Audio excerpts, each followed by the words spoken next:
อะไรเด้อพอมันตกพี่น้องเนาะเอาไปล้างสูบน้ำล้างก่อนเด้อน้ำก้อนบ่มีอยู่บ่น้ำก้อนพี่เจ้ามีคนซื้อให้มาให้อยู่บ่มีเอาไปล้างก่อนไปล้างแล้วมาให้ทางพ่อสร้างครับพี่แหละเด้อมาให้แขกให้คนกินเด้อเป็นได้ขอความช่วยเหลือแบบใดเลยโอ้จังเลยนายจะลานี่ภาษานี้ฉันนะฮะนายจะลาในภาษานี้หน่อยก็เลยเล่นพี่ภาษาเลยนะผักพรเราอย่างครูมาเราจะครูมาเพราะได้ผักได้เยอะยามมันเป็นพวงเป็นพานนี่คือบ้านนี่ก่อยว่ามีคนล้มคนตายเลยคนตกคนล้มนะครูบาอาจารย์ช่วยอะไรเพิ่นว่าเผาอย่างนี้โอ้คือเป็นตายวันคือในบ้านในคอยตายอยู่บนอื่นไม่ได้เข้าบ้านไหนมาปีเลยแถวทางนั่นแหละแถวบนเขาลุงคงให้เห็นบ่เอาหันแล้วค่าแล้วข่อยคือว่าโอ้คือความหมายนี่อยากได้สุขศาลาอยากได้สุขศาลาสุขศาลาใส่ปลาซ่าบ่อนนั้นเนี่ยครูเพิ่นนั่นสูตรบ่ยังฮะโอ้สุขศาลาบ่มีบ่ง่ายก็บ่มีบ่อนเนี่ยครูนั่งเนาะ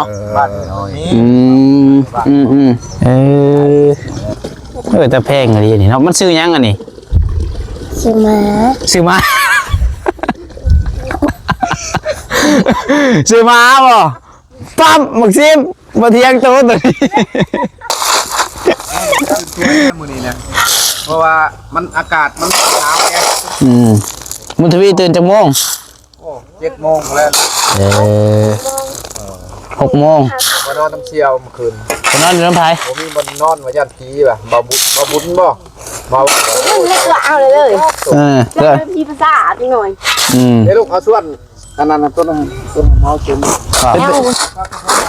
เอาบุญทวีนอนเท่าไหร่คืนนี่แค่น้องจิ๊ก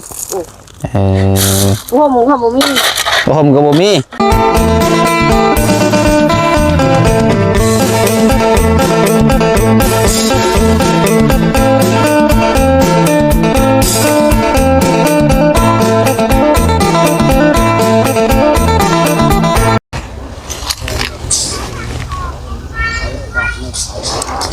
เอาพี่น้องนี่เนาะ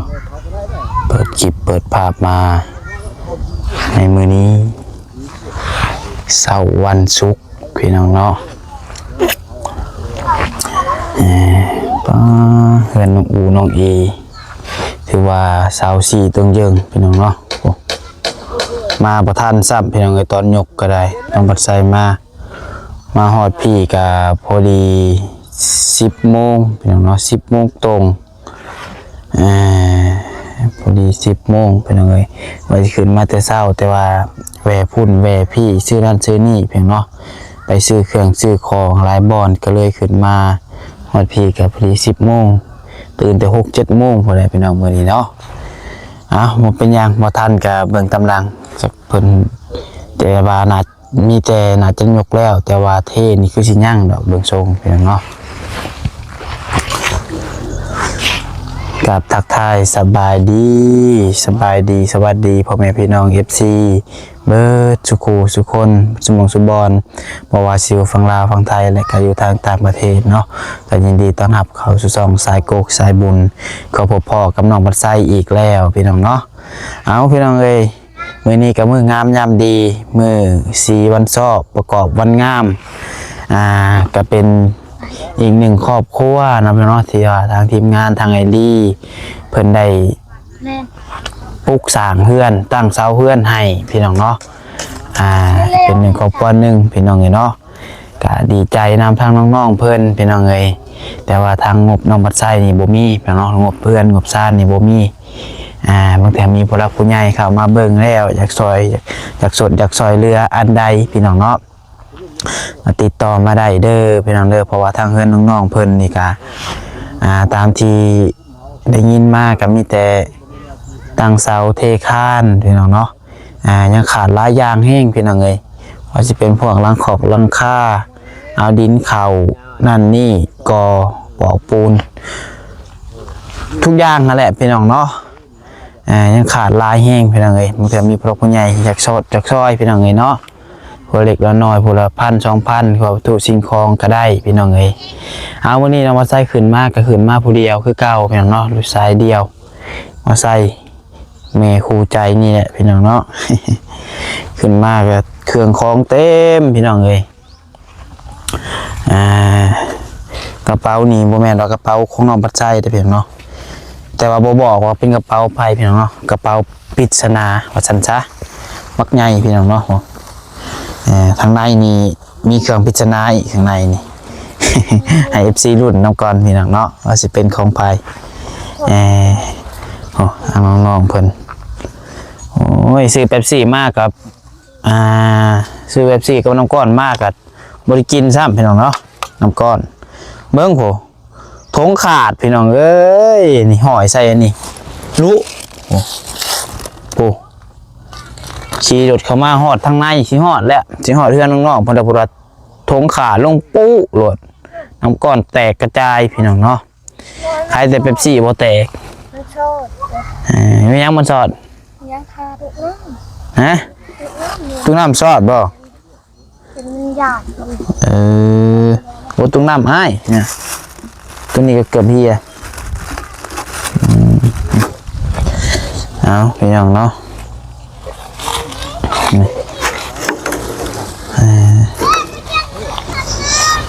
สบายดีเด้อครับโอ้ยเธอตื่นแต่จักโมงสาวนี่ตื่นแต่เช้าไปบุตรไปหูว่าจักโมงแข่งขาแต่ละคนเนาะพากันอาบน้ำอยู่บ่แต่ละมือฮะไม่ได้อาบบ่ว่าเฮ้ยไม่ได้อาบน้ำเลยบ่มันหนาว มันหนาวเลยบ่อาบเอาแล้วจักมือแล้วไม่ได้อาบน้ำมือหนึ่งเจ้าเด้มันก็อาบคือกันโอ้บึงเก่ง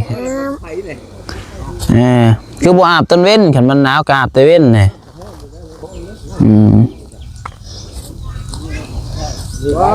ยิ้ม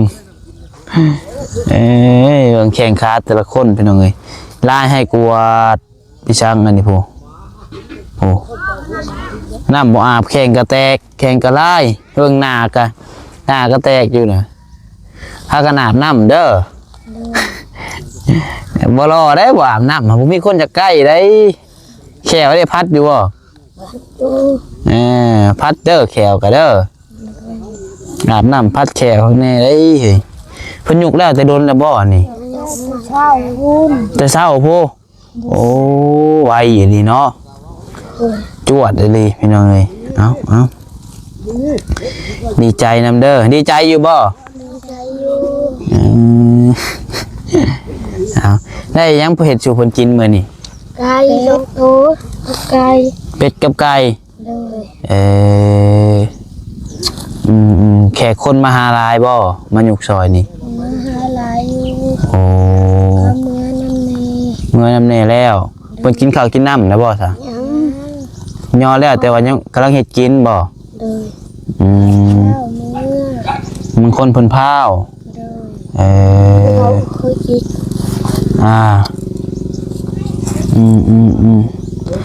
ป้าสาพาไปเบิ่งทางพุ่นในก่อนป้าเอานี่ไปให้เพิ่นน้ำนี่กินน้ำกันฮะแหละเป๊ปซี่เถื่อไว้เอาไปล้างก่อนก็ได้เด้อพอมันตกพี่น้องเนาะเอาไปล้างสูบน้ำล้างก่อนเด้อน้ำก้อนบ่มีอยู่บ่น้ำก้อนพี่จะมีคนซื้อให้มาให้อยู่บ่มีเอาไปล้างก่อนไปล้างแล้วมาให้ทางพอสร้างครับพี่แหละเด้อมาให้แขกให้คนกินเด้อโอ้ไปกับผู้สาวอีกนะผู้หย่องเนาะ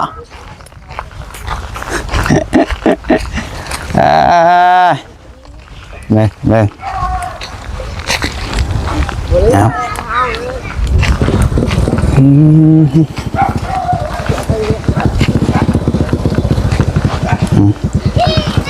ตั้งเสาขึ้นตึงยึงพี่น้องเนาะโธ่จวดเลยลินี่มาลำกับบ่ทันโอ้ไวลีเนาะถ้าเบาลีเบาว่ายังโทรหาบนเอารถมาอยู่มันบ่ได้เลยครับโย่ชาเขาไปเองไงหรอกเลยหานะเอาไว้อยู่เลยหาคนแล้วคนไปทำครัวทำเมียไปนกอยู่ทางบ้านอะไรมาที่น้องกิ๊กมาแต่ไซน้องกิ๊กหาคนไปเอาอันนั้นในบ้านเอาโทรศัพท์ให้เพราะเบาลีโทรมา เพิ่นก็ได้หมู่เพิ่น หมู่มุทวีก็ได้หมู่ยอดเนาะ แม่น โอ้ซ้ำกันเลยเด้อฮะ15 ปี อ่า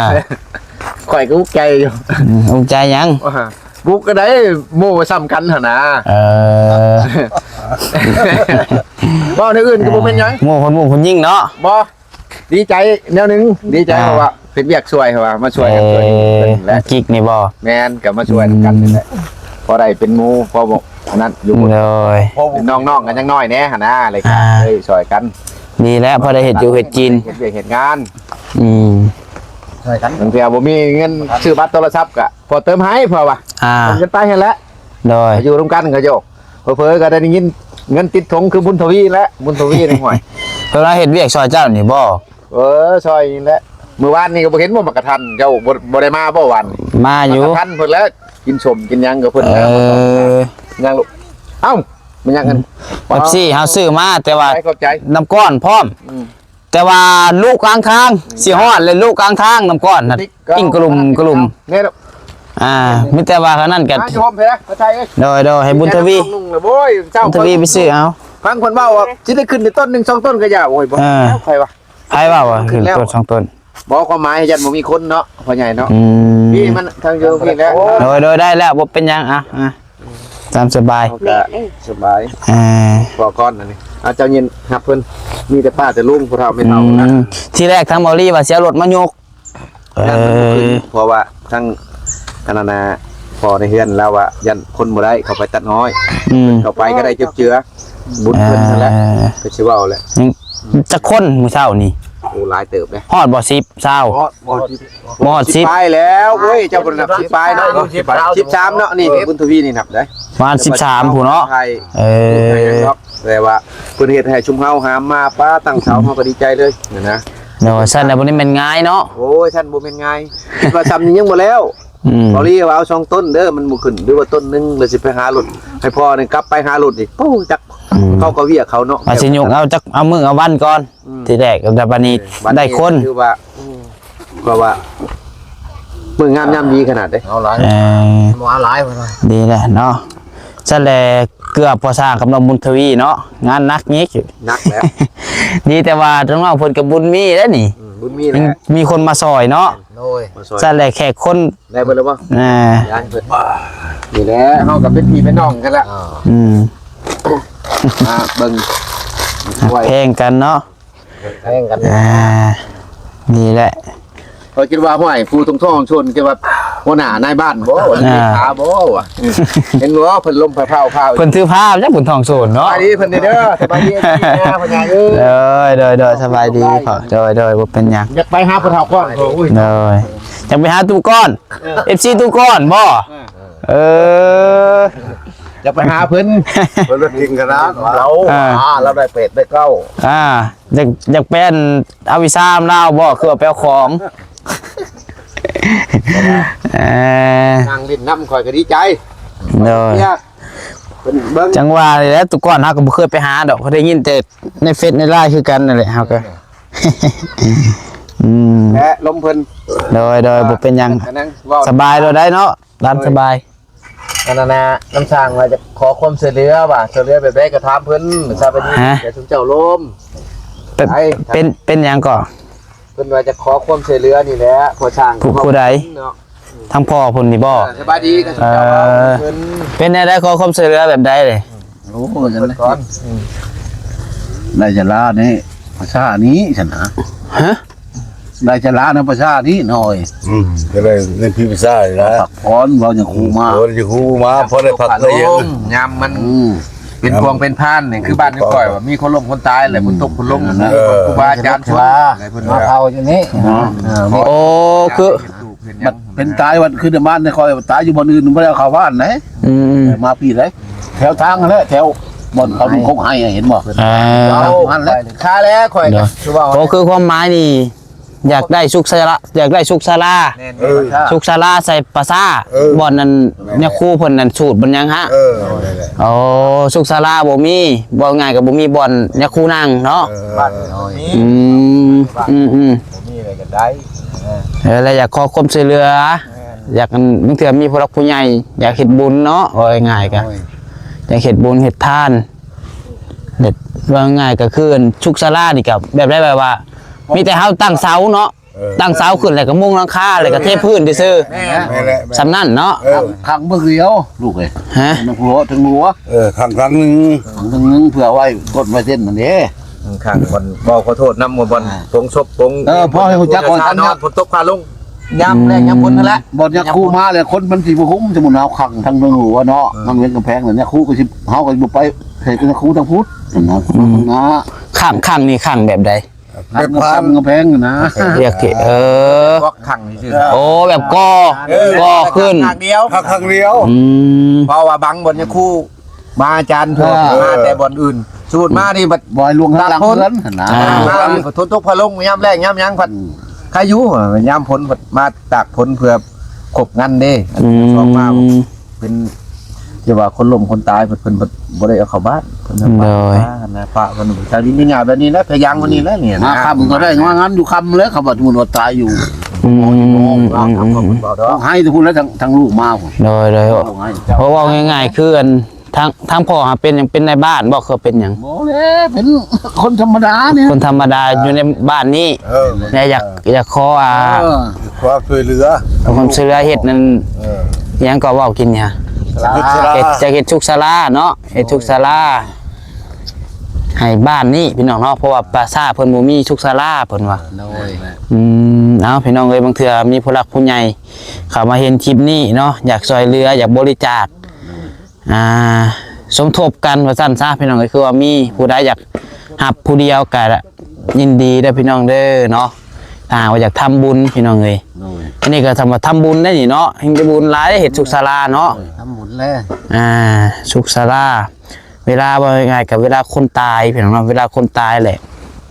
เวลาเพิ่นเอายาคูมาสูบมาหยังแหละมันบุยบ่นั่งได้ไปนั่งอยู่ในต้นหมอกต้นไม้พุ่น แม่นอย ได้จากได้สุขศาลาเวลาคุณยาคูมาเลยพอให้เพิ่นได้นั่งหันเนาะเอาบางไปนี่แหละในกับบางเทื่อก็คือเฮานี่ก็ได้แต่เป็นกระบอกเสียงเป็นกระบอกเสียงถ่ายให้เพิ่นเบิ่งแล้วแต่บุญว่าซั่นจ้ะจักสิได้บ่ได้บางเทื่อเพิ่นเห็นเพิ่นอยากซอยก็มีเนาะเฮาก็ซอยได้แต่สำนี้แหละเฮาก็ ถ้าเพิ่งนำกันพี่น้องเอ้ยมีแต่วันน่ะแล้วจ้ะเด้อเดี๋ยวไปเบิ่งเวียกเบิ่งงานก่อนเด้อสบายดีป่ะ ไว้ดิ มาฟังขอสร้างเพื่อนพี่น้องเนาะ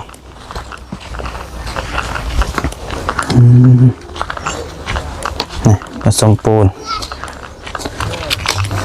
ยังบ่ได้เทจากเสาเนาะเทแล้วบ่กำลังเริ่มสูบน้ำบ่เบิ่งมาเบิ่งทางนี้ก่อนพี่น้องเนาะสองมีหมู่จังหวัดเป็นเสี่ยวก็เลยบ่จักกันนี่เนาะเบิ่งเด้อมาถามมึงก่อนเป็นเสี่ยวก็เลยบ่เป็นเสี่ยวคือเป็นหยังคุณทวีนี่ไปอยู่ไซก็ได้แต่หมู่เนาะคือแบบนี้อยู่ไซกับมีแต่คนหักคนแพงจังดี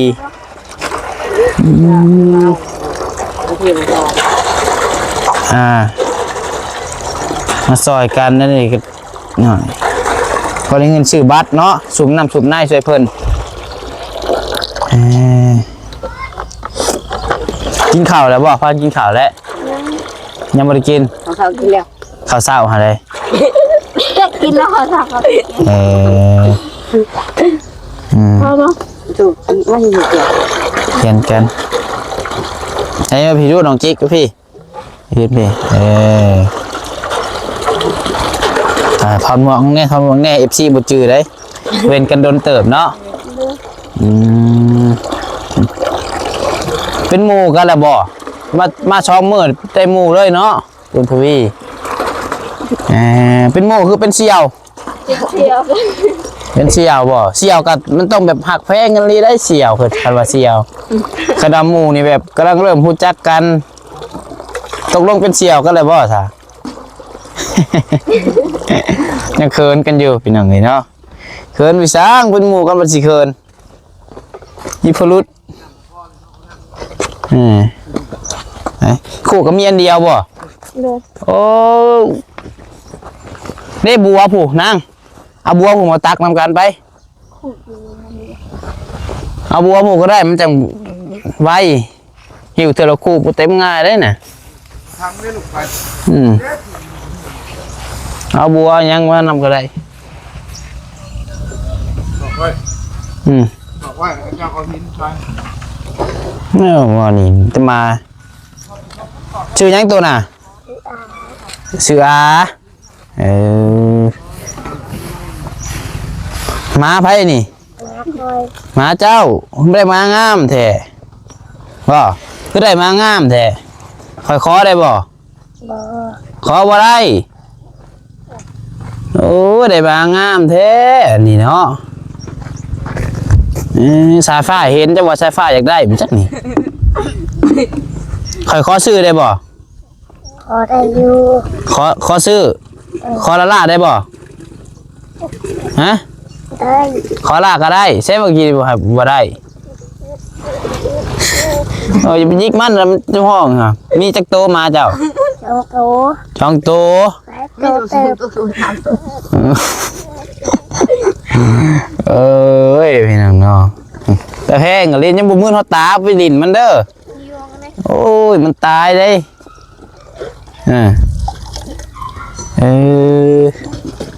แต่แพงอะไรนี่เนาะมันซื้อยังอันนี้ ซื้อมา ซื้อมา ซื้อมาบ่ปั๊บหมึกซิมบ่เที่ยงโตตัวนี้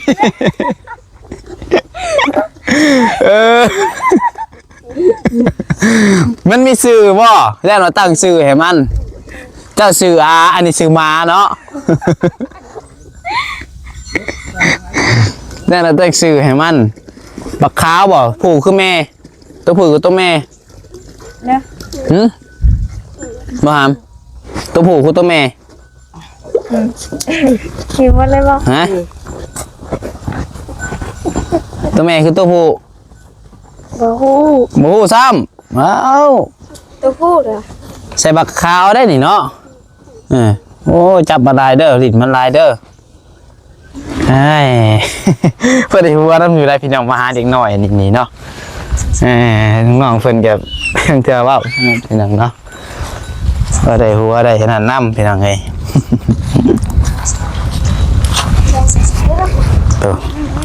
โธ่บุญทวีมีหมู่ซอยพี่น้องซอยเฮ็ดเวียกเฮ็ดงาน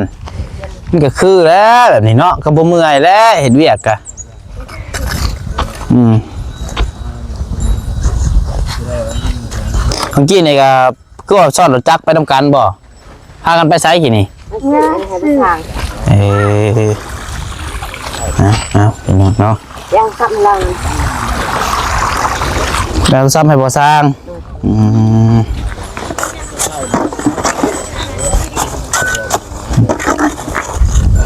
ไม่ได้ไปเยี่ยมน้องกิ๊กเจริญเลยเนาะเดี๋ยวมีโอกาสสิไปหาเด้อมีเวลาสิไปกินน้ำอยู่เที่ยงเพื่อนพี่น้องเลยปลูกแล้วว่าพักหญ้า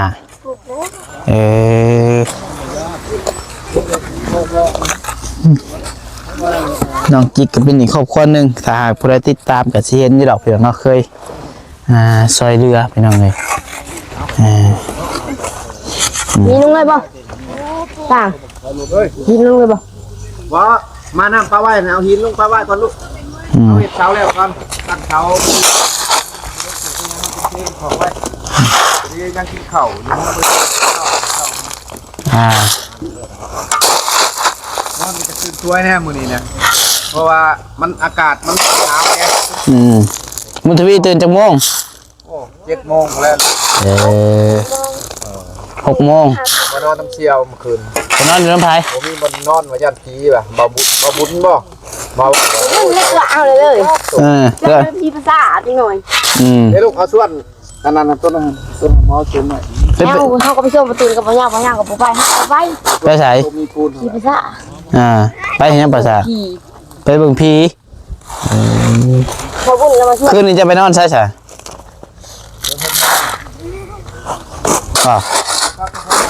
เอาบุญทวีนอนใช่ใช่คืนนี้ นอนอยู่ แค่น้องกิ๊กหัวหมูหัวหมูมี ผมกับบ่มี ย่างไว้ที่มาเผื่อ เอาผมบ่มีหนาวว่าสักคืนนี้เจ้าคือบ่ซื้อมาซะแต่เฮือน เข้าไว้ที่ คืนนี่บุญทวีไปนอนน้ำเพื่อนน้องกิ๊กโพมีบ่นอนอยู่บ่ นอนข้างตลาด มันเป็นเตียงตาราง มามือเดียวได้หมู่เนาะโอ้ไปอยู่ไสก็ได้หมู่เบิดบ่นี่ ยินบ่ เข้าคนง่ายอยู่ได้ ว่าดีแล้วถือส่งกับเสือมานะคอยว่าพุ่น อ่า โมปห้องเจริญได้กลับว่ะถ่ายมาเลยบ่ได้กลับอีก กันบ่เฮือนบ่แล้ว เอ้ยนังเนาะ อยู่นั่นนึง ถ้าบ่บอกเคยไอ้ขึ้นไปเฮือนเฮือนชุเจ้าทุกมื้ออยู่บ่บอกเขาบ่มีผ้าห่มกะ เอ้านี่มันนี่อะไร อยู่ไสมีเรือนน้องอึ่งน้องตันเลยมีบ่ผ้าห่มผ้าเรือนน้องอึ่งน้องตัน จักกูมาบุกเลยเยอะเต้นเล็บผม อืมเอาบ่เลยอาสิหาสายฟ้าเอาใส่ถุงมาให้อาจจะคืนหนึงเนาะ เอาแล้วแม่ก็หนาวอยู่พ่อก็หนาวอยู่ นั่นพอสร้างก็บ่ได้มีบ่ซะ บอกผมเนาะ คือมากเนี่ย เอาวันนี้มีพอดีไฟพระถือเครื่องซื้อหยังมาเลยติเอา ยังมาเนาะที่กอง ซอยกันดีแล้วมื้อแรกนี่เจ้าว่าได้นอนอีกบ่มื้อแรก ย่านผีแหละไปนอนอยู่กับน้องจิ๊กผู้โอ้ย นะ สร้างย่านเนี่ยบ่ย่านแท้เป็นผู้ชายเพิ่นย่านผี อ้าวบุญลาโอ้ย ไอ้บุญตัว เอ้ย ไอ้บุญตัวก็ย่านสร้างมันใกล้ปราสาทติขนาดอ้ายนอนไอ้ก็ย่านคือกัน เขาบุญเขาชอบประตูหัวไป เออ แม่เจ้าก็ญาติพี่กันคืนกอดพ่อช่างอีกว่ะ เออ เอาได้ของขาดแต่ปักเนาะ เท้าอยู่นั่นเขาก็ที่กอดเจ้าเลย อืม เจ้าคนอยู่ทางกลาง บ่กล้าเฮาลูกไปเหี่ยวพุ่นแล้วเนาะ กล้าแล้วเพิ่น เคยปวดเหี่ยวยังบุก โอ้ย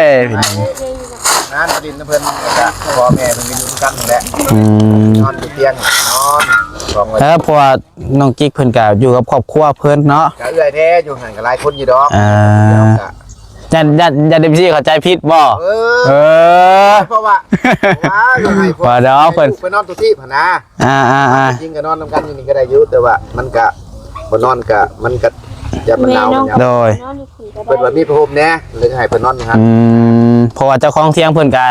อนุญาตให้ไปนอนน้ำเนาะ แม่นเพิ่น เพิ่นให้ แม่มาบอก เพราะว่าเพิ่นมาเฮ็ดเวียกแล้วบ่มีบ่อนพักพี่น้องเอ้ยวันนอนมัน ว่าสิเมื่อเอาเต็นท์มันค่ำในวันนี่หั่นนะ อืม ว่าพักตัวนี้เท่าแล้วเรียกก็ได้ ผู้ฟ้าข่าวมาเลย พาข่าว เบิ่ง ข้าวสวยได้นี่ โอเคซะเบิ่งเฮาก็มีสมทบมาให้เบิ่งเอาของกินมาให้ก่อนพี่น้องบ่แม่นแล้วนอนเพียเบิ่งพี่น้องเนาะว่าน้องบัดไซเอาของกินมาตามผู้ใหญ่แหละพี่น้องเนาะผู้ใหญ่เพิ่นอดหนุนเราซื้อไปให้บุญทวีกับผู้สร้างนี่เด้อเนาะขอบใจทั้งเอื้อยยังเอื้อยยังเนาะลืมชื่อเพิ่นเอื้อยก้อยเนาะหลายๆที่อุดหนุนห้านเมน้องบัดไซพี่น้องเนาะครับประมาณ100,000พี่น้องเอ้ยมันเกือบ200ซื้อมาและมาให้ทางผู้สร้างทางยังเพิ่นกินนํกันพี่น้องเนาะเธอเอาพี่น้องเนาะบุญทวีเพิ่นไปนอนอยู่เพื่อนน้องกิ๊กพี่น้องเอ้ยจันดิซี่เข้าใจผิดเนาะว่าโอ้ยผู้หญิงผู้หญิงกับผู้ชายนอนนำกันบ่แม่นเด้อพี่น้องเด้อเพิ่นเพื่อนน้องกิ๊กก็มีพ่อมีแม่มีนั่นน่ะเพิ่นอยู่หั่นแหละพี่น้องเอ้ยเนาะนอนอยู่พี่น้องเอ้ยเนาะเพราะว่าเพิ่นอยู่นี่ก็เตียงหันก็มีแต่พอสุกแม่สุกกับพอสร้างนอนมันก็เต็มแล้วพี่น้องเนาะไปเดี๋ยวเนาะอันนี้อันบุญทวีเอาไปให้เพิ่นเด้อกินน้ำกันนั่นแหละเด้อไปอีกอย่างพี่น้องเอ้ยกินน้ำกันนั่นแหละเรื่องงอกกันช่วยชุเจ้าห่อไว้กินน้ำก็ได้แบ่งไว้กินน้ำแบ่งไว้น้ำก็ได้แต่ชุเจ้าซื้อมาให้ชุเจ้านั่นแหละผู้ใหญ่เพิ่นซื้อมาให้โดยกิน โอ้ยดีใจเลยข่อยมันแล้วเช้าเลย มีแห้งติ รอถ่ายอยู่มีแห้งอยู่ไปคิดว่าทางบริว่าคันมาย่อบ่ได้เลยชายไปเอารถมาหยกป้า ขึ้นนักติ นัก ยันนั่นบ่ยันเพิ่นบ่มาบ่ แม่นยันเพิ่นมันว่า มันมีงานเป็นกะเด้เพิ่นบอกเหมือนกันเบิ่งลูกมีปิ้งยังไงอัน ดีแล้ว ป้าหันเอาไว้ให้แม่เจ้าเลยก็แบ่งกันเอาไว้แล้วก็หอยไว้ตัวนั้น เอาให้เพิ่นกินข้าวกินน้ำก่อนพี่น้องเนาะถือว่าตั้งเช้าขึ้นเรียบร้อยเด้อพี่น้องเด้อมีแต่เทบัดนี้พี่น้องเนาะนี่ข้าวนี่ตั้งขึ้นเรียบร้อยแล้วเก้าเช้าพี่น้องเนาะ เจ้า นี่เอาโอเคเนาะพี่น้องเนาะมีแต่ว่าคลิปนี้กับน้องปัสไซก็สิได้ขอจบคลิปไปเพียงเท่านี้เนาะก็ดีใจทำน้องๆเพิ่น มาก่อนมาพี่ เอาอยู่ดีมีแห้งบัจจุกุทุกคนเพียงได้อผิดพลาดประการใดก็ขอโทษขออภัยในเวลาขอบคุณพ่อแม่ FC ที่เข้ามารับชมและเป็นกำลังใจให้ด้วยตลอดมาเนาะถ้ามีผู้หลักผู้ใหญ่นอกจากซอยเรือเฮ็ดบุญเฮ็ดทานพี่น้องเนาะสร้างหอแจกยังก่อนผมเอากินนี่นะพี่น้องเนาะหอแจกบ่คือยังสุขศาลาพี่น้องเนาะอยากซอยเรือเฮ็ดสุขศาลาให้ทางบ้านเพิ่นว่าเพิ่นอยากได้สุขศาลาเนาะทางบ้านเพิ่นว่าบ่มีสุขศาลาเวลาไปทิมพีก็คนตายนั่นแหละพี่น้องเนาะแล้วบ่มีวันยาคูนั่งเทศนั่งธรรมพี่น้องเนาะเอามีตัวอยู่ดีมีแฮงบ่ทุกคนพี่น้องสำหรับที่นี้ขอลำลาไปก่อนแล้วสุขมาร่ำรวยผิดพลาดประการใดก็ขอโทษขออภัยนำไม่ได้นะพี่น้องเนาะไปบ๊ายบายเจอกันใหม่คลิปตัวแรกพี่น้องคลิปหน้าเนาะสบายดี